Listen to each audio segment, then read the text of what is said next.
La Primera Guerra Mundial, prácticas. Primero, ¿cómo se luchó en la Primera Guerra Mundial? Vale, pues he dividido esta primera pregunta en dónde se luchó la Primera Guerra Mundial, porque obviamente depende dónde se luchó, el cómo se luchó. Empezamos por la tierra, que está aquí. Los ejércitos europeos de 1914 no estaban preparados para la guerra que iban a librar. Existía un enorme desfase entre la tecnología militar que se había desarrollado durante la Revolución Industrial y las estrategias bélicas que habían planificado los estados mayores de los diferentes ejércitos. Así, la estrategia militar imperante defendía una guerra rápida y corta, que básicamente esta guerra iba a buscar la ofensiva y el ataque, es decir, buscar el choque contra el rival, especialmente en los franceses con un enorme énfasis en los que buscaban el choque. El combate cuerpo a cuerpo con el enemigo. En ese sentido, la mayoría de los ejércitos utilizaban uniformes bastante vistosos. Por ejemplo, habría que destacar que los franceses llevaban estos pantalones con un rojo intenso, los alemanes llevaban estos cascos puntiagudos y también los soldados de caballería franceses llevaban corazas. Sin embargo, las nuevas armas eran mortíferas y favorecían más la defensa que el ataque. Todos los bandos estaban equipados con fusiles de cerrojo de tiro rápido, alimentados por un peine de entre 5 y 10 balas, como los Mauser alemanes o los Lee Enfield británicos. La excepción era el Lebel francés, que tenía un cargador tubular muy poco efectivo. Además, todos contaban con ametralladoras pesadas, engorrosas y difíciles de transportar. Eran necesarios hasta 3 y 4 hombres para manejarlas, pero con una cadencia de hasta 600 disparos por minuto. Por ejemplo, el Maxim alemán y ruso, la Vickers británica y Hotchkiss francesa. Los alemanes especialmente contaban con un gran número de ellas, y es que tenían 6. Sin embargo, los franceses solo tenían 2 ametralladoras por batallón. La artillería también era un elemento que se había modernizado de forma acelerada desde finales del siglo XIX. La artillería ligera podía disparar pequeños proyectiles a una gran velocidad. El cañón francés Schneider de 75 milímetros llegaba a los 15 o 20 disparos por minuto, mientras que los alemanes contaban con una artillería pesada que podía disparar enormes proyectiles de gran poder destructivo a gran distancia, como el Howitzer SFH-02 de 150 milímetros. Semejante poder de fuego provocó que las batallas iniciales de la Primera Guerra Mundial fuesen una auténtica carnicería, especialmente las batallas de las fronteras y los ataques en masa de la infantería o las largas cargas de caballería, equipada aún con armas blancas como sable y lanza, que fueron un auténtico suicidio. Tras el fin de la guerra de movimientos, al terminar la carrera hacia el mar, se inicia la guerra de posiciones o guerra de trincheras. El frente occidental se estabiliza y ambos bandos se atrincheran para protegerse de los efectos del fuego de artillería y de ametralladoras. Por ejemplo, imaginemos que estos son los franceses y estos son los alemanes. Están atrincherados ambos. Seguiría así una línea doble de trincheras de 320 kilómetros desde la frontera suiza hasta el Canal de la Mancha. Aunque inicialmente las trincheras tuvieron un carácter provisional, cuando ambos bandos fueron conscientes de que estas se convertían en permanentes, comenzaron a construirlas de forma cada vez más compleja, muy profundas, con enormes refugios subterráneos para soportar los ataques artilleros, con interminables líneas de alambradas y minas para protegerlas y con pequeñas fortificaciones muy eficaces. Las fortificaciones se llamaban nidos de ametralladora. Con el paso del tiempo, las trincheras se fueron construyendo con varias líneas paralelas, unas detrás de otras, como os enseño aquí, 1, 2, 3. Para en el caso de que una fuese tomada por el enemigo, la defensa pudiese continuar en la segunda e incluso en la tercera línea de trincheras. Cada una de esas líneas se conectaba entre sí mediante pequeños corredores, que son estos que os he pintado aquí de amarillos, que se llamaban trincheras de comunicación. Y detrás de toda esta línea defensiva se colocaba la artillería, cada vez más pesada. Aquí estaba situada la artillería. Entre las trincheras propias y los enemigos se extendía la tierra de nadie, No Man's Land en inglés. La guerra de trincheras era horrible, tanto los generales como los soldados no estaban preparados para ella. Para los estados mayores de cada ejército resultaba incomprensible que fuese tan difícil conquistar las trincheras enemigas, aparentemente tan sencillas y poco impresionantes. De ahí que en 1915 se siguiesen utilizando ataques frontales en masa para intentar tomarlas, que solían saldarse con terribles fracasos o ganancias insignificantes. Para los soldados, la guerra de trincheras oscilaba entre momentos puntuales de peligro máximo, como era atacar una trinchera enemiga, soportar un bombardeo de artillería y semanas de monotonía y aburrimiento. Las trincheras eran incómodas y poco higiénicas. En el norte de Francia es un lugar muy lluvioso y con bajas temperaturas, por lo que en otoño e invierno los soldados sufrían de frío y humedad constante con frecuentes inundaciones. Por ejemplo, si esta es la trinchera, pues se inundaba por la lluvia. La comida caliente escaseaba, era difícil transportarla a primera línea. Pensad, si están aquí tirando pues bombas, pues es un poco difícil que la comida llegue hasta la primera línea. La higiene personal era inexistente y las trincheras estaban infectadas de ratas, piojos, pulgas y chinches. Después de los combates, la tierra de nadie se llenaba de cadáveres y por tanto esos cadáveres pues empezaban a oler muy mal porque nadie podía recuperarlos y se terminaban pudriendo. El olor era tan insoportable pues que las enfermedades eran abundantes. Destaca, por ejemplo, el tifus. Los soldados temían especialmente el llamado pie de trinchera, un hongo que infectaba la piel y se producía debido al uso de calzado y calcetines siempre mojados. Era tan grave que en ocasiones se podía llevar a la amputación de los dedos e incluso parte del pie. Los uniformes cambiaron, el casco de acero para protegerse de la metralla de la artillería se volvió habitual en la mayoría de los ejércitos. Los colores vistosos y extravagantes desaparecieron y se impuso un color apagado y sufrido que permitiese un cierto camuflaje, como el gris entre los alemanes, azul claro entre los franceses y verde parduzco entre los británicos.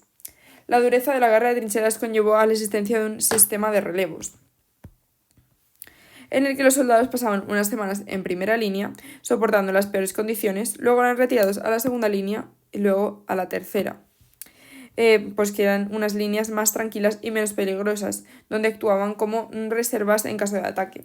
Y finalmente pasaban otra temporada en la retaguardia, lejos del frente, descansando y recuperándose en enormes campamentos que fueron construidos a lo largo de la guerra por todo el norte de Francia. Allí los soldados podían ducharse con agua caliente, tener comidas decentes, practicar deportes, etc. Por supuesto, también eran frecuentes los bares y prostíbulos que se toleraban como una forma de mantener alta la moral de los soldados. Pasado un tiempo, los soldados pasaban a primera línea y la rotación volvía a empezar. Los permisos para pasar unos días en casa lejos del frente y poder visitar a la familia eran escasos, pero muy importantes para todos los combatientes. Las condiciones inhumanas de la guerra afectaron enormemente a los soldados. Las enfermedades mentales, como la fatiga de combate o el estrés postraumático, abundaban, aunque generalmente no eran reconocidas como tales, y los soldados que las padecían solían ser acusados de cobardía, y la moral sufría de forma atroz. Los soldados eran conscientes de que con el sistema de relevos morir o ser herido gravemente era inevitable, y esto afectaba a su estado de ánimo.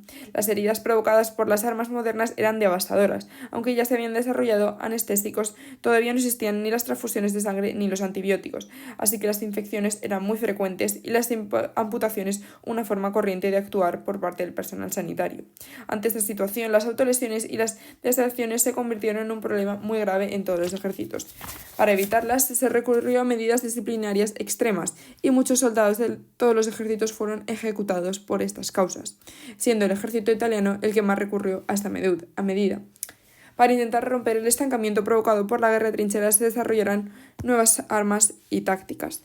Entre el armamento destacó la aparición de las ametralladoras ligeras, que os he contado, las ametralladoras de antes necesitaban entre 3 y 4 hombres para ser llevadas, y estas nuevas ametralladoras simplemente necesitaban un hombre para que las llevase. Y eran utilizadas en el ataque, como la MG-08-15 alemana, la Lewis británica o la Chauchat francesa.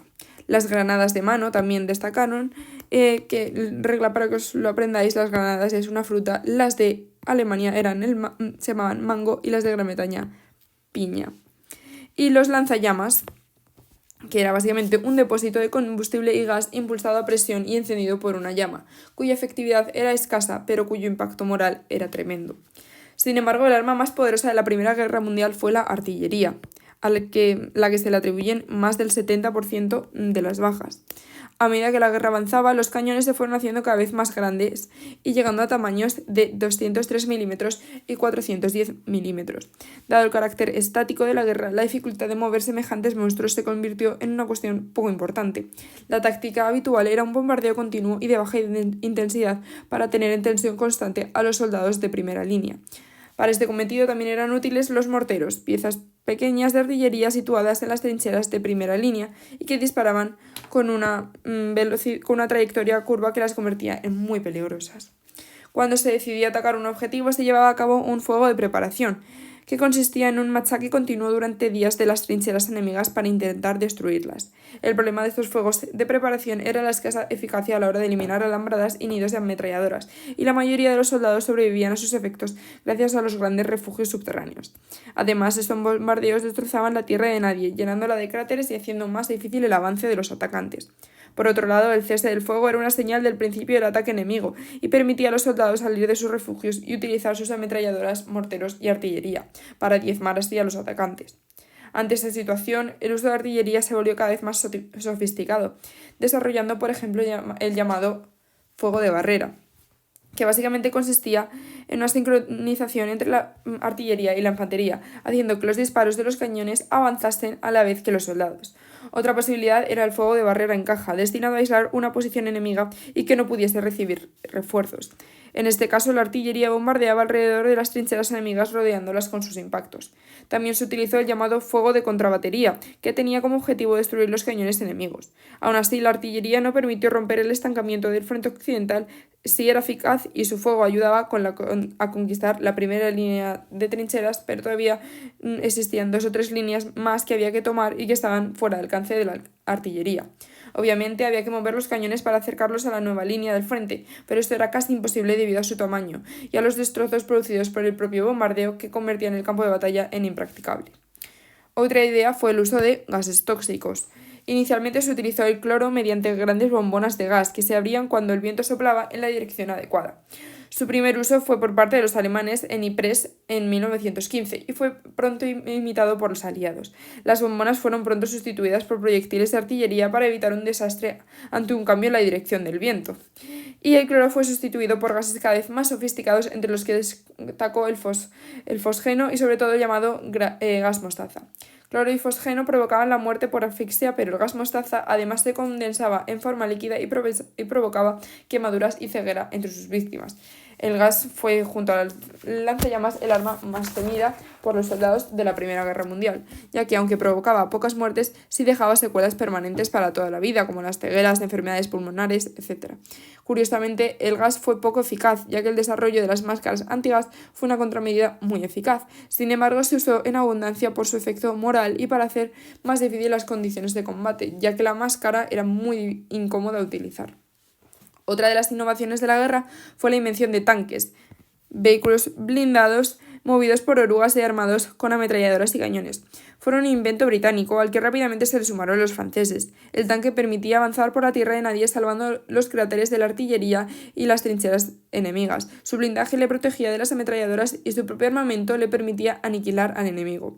Los primeros tanques británicos se utilizaron en el Somme en 1916, Mark I y posteriormente Mark IV y Mark V. Existían 2 variantes, la Male, armada con 2 cañones, y la Female, la Male y la Female, que contaban solo con ametralladoras, y lograron un cierto éxito en Cambrai en 1917.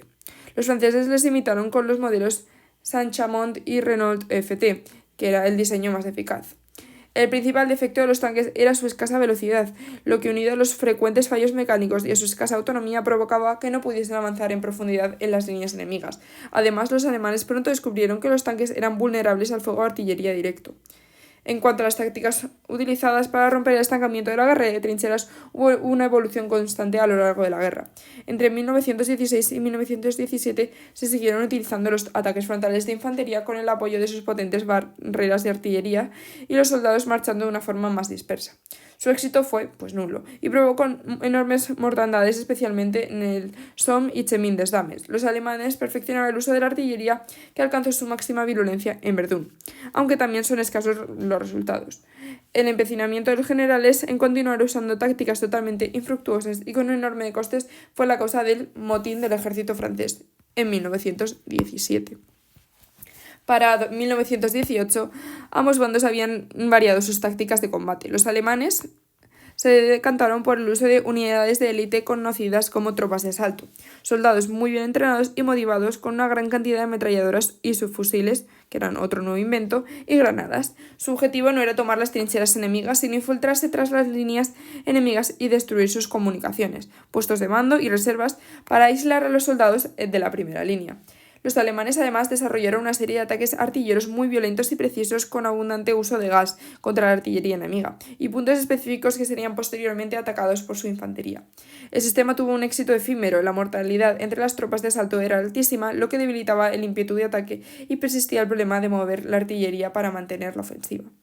Los aliados desarrollaron el ataque de armas combinadas, barreras de artillería móviles que avanzaban por delante del ataque destruyendo las defensas alemanas, el uso de oleadas de tanques para cubrir el avance de la infantería y el apoyo aéreo para profundizar a través de las defensas enemigas. Esta táctica pareció bastante eficaz y fue la que acabó derrotando al ejército alemán en el frente occidental, pero no queda claro hasta qué punto esto se debió a lo idóneo que era este sistema de combate o al desgaste brutal que habían sufrido los alemanes y que habían dejado a su ejército en un estado de máxima debilidad después de años de guerra y ante la llegada de miles de soldados estadounidenses totalmente frescos. Hemos terminado yo con la tierra y ahora pasamos al mar. El mar. Tanto Gran Bretaña como Alemania eran países muy poblados y altamente industrializados, y por tanto una gran cantidad de los alimentos y materias primas que necesitaban les llegaban por mar. Por tanto, ambos decidieron utilizar el bloqueo como un sistema de guerra económica. El objetivo era eliminar el comercio marítimo del enemigo y forzar su rendición por hambre o paralizar la industria. Inicialmente Gran Bretaña era quien lo tenía más fácil. Como claro vencedor de la carrera naval de preguerra, poseía una flota de superficie mayor que la alemana. Situó a la mayoría de sus barcos en el Canal de la Mancha y Escocia y bloqueó totalmente los accesos del Mar del Norte, impidiendo a Alemania poder comerciar con otros países. Los alemanes no supieron inicialmente cómo responder a esta situación, dada la superioridad numérica británica. Una batalla entre ambas flotas saldaría con más que una probable derrota germana, y por tanto durante los primeros años en la guerra los combates navales fueron bastante escasos. Resulta paradójico como los enormes acorazados tipo Dreadnought, que no se parecen nada a este dibujo que he hecho yo aquí, fuertemente blindados y con cañones de gran tamaño, y los nuevos cruceros de batalla, con la misma potencia artillera, pero con menos blindaje, lo que les hacía más rápidos, que decían «la velocidad es nuestra coraza», era a los que habían protagonizado la carrera naval y habían resultado tan costosos que apenas se utilizasen durante toda la guerra. Los británicos realizaban en ocasiones patrullas con parte de sus barcos desde sus bases de Escocia para prevenir un posible ataque alemán. Esta circunstancia fue aprovechada por Scheer, el almirante alemán, que colocó varios de sus submarinos vigilando las bases escocesas con el objetivo de avistarle de una de estas salidas cuando ésta se produjese. La flota alemana, al completo, saldría de sus puertos y tendría una emboscada a los británicos, destruyéndoles y reduciendo su ventaja numérica. El plan alemán se plasmó en 1916, en la Batalla de Jutlandia, el único combate naval importante de la guerra. Participaron cerca de 250 barcos. La batalla acabó en un empate y ambos bandos cometieron numerosos errores. En primer lugar, los británicos habían conseguido hacerse con los códigos secretos de la comunicación alemana y por tanto sabían perfectamente la salida de toda la flota alemana, por lo que también sacaron al mar todos sus buques, perdiendo Alemania totalmente el factor sorpresa y la ventaja numérica.